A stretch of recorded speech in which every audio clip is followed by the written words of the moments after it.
ওদিকে রাজ্যের কর্মসংস্থান নিয়ে চিন্তিত সংঘ পরিবার। রাজ্যের কর্মসংস্থানে এবার এগিয়ে আসলো আরএসএস। তরুণ প্রজন্মকে স্বাবলম্বী করতে লঞ্চ হলো ওয়েবসাইট, যে ওয়েবসাইটে করা যাবে ডিজিটাল ভলেন্টিয়ার রেজিস্ট্রেশন। বড় খবর সামনে আসছে, গুরুত্বপূর্ণ আপডেট। আরো বিস্তারিত আমাদেরকে প্রীতিশ জানাবেন, আমাদের প্রতিনিধি টেলিফোনে রয়েছেন। প্রীতিশ, কি জানতে পারছো?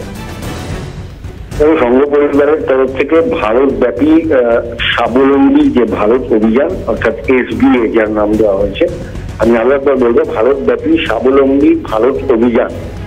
সেই স্বাবলম্বী যে অভিযান, ভারতব্যাপী যে স্বাবলম্বী অভিযান, সেই অভিযান কিন্তু এই রাজ্যের জন্য শুরু হচ্ছে। সারা ভারতবর্ষেই আরএসএস এর সংঘ পরিবারের তরফ থেকে একটি ওয়েবসাইট লঞ্চ করে রাজ্যত বিভিন্ন 20টি প্রায় অর্থনৈতিক, রাজনৈতিক এবং সামাজিক সংগঠন যুক্ত হয়েছে এই আরএসএস এর সঙ্গে, সংঘ পরিবারের সঙ্গে।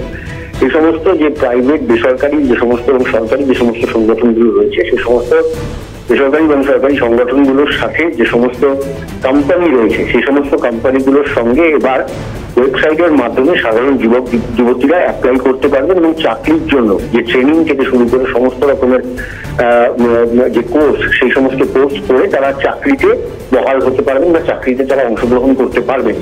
এমনটা একটা অভিযান কিন্তু ইতিমধ্যেই আরএসএস এর তরফ থেকে সারা ভারতব্যাপী করা হচ্ছে এবং এই রাজ্যের জন্য করা হচ্ছে। তবে এই রাজ্যের যে আরএসএস এর যে সমস্ত প্রান্ত প্রচারক যারা রয়েছেন, তাদের তরফ থেকে সূত্রের খবর, মূলত এই রাজ্যে যে যুবক যুবতীরা যে কর্মহীনতায় ভুগছে এবং যেভাবে কর্মসংস্থান এই রাজ্যে প্রায় নেই বললেই চলে, নতুন করে কোনো শিল্প নেই, নতুন কোনো ব্যবসা বাণিজ্য নেই সে অর্থে এই রাজ্যে, তার জন্য কিন্তু এই রাজ্যের জন্য বিশেষ নজরদারি চালানো হচ্ছে, মানে নজর দেওয়া হচ্ছে। তার কারণ বিভিন্ন জায়গায় জেলাভিত্তিকভাবে যে সমস্ত বেকার যুবক যুবতীরা রয়েছেন, তারা এই ওয়েবসাইটের মাধ্যমে যোগাযোগ করে সরাসরি ট্রেনিং এর মাধ্যমে এবার চাকরি পেতে পারবেন, তার ব্যবস্থা করছে আরএসএস। ধন্যবাদ প্রীতিশ। কথা বলছিলাম আমাদের প্রতিনিধি প্রীতিশ বন্দ্যোপাধ্যায়ের সঙ্গে।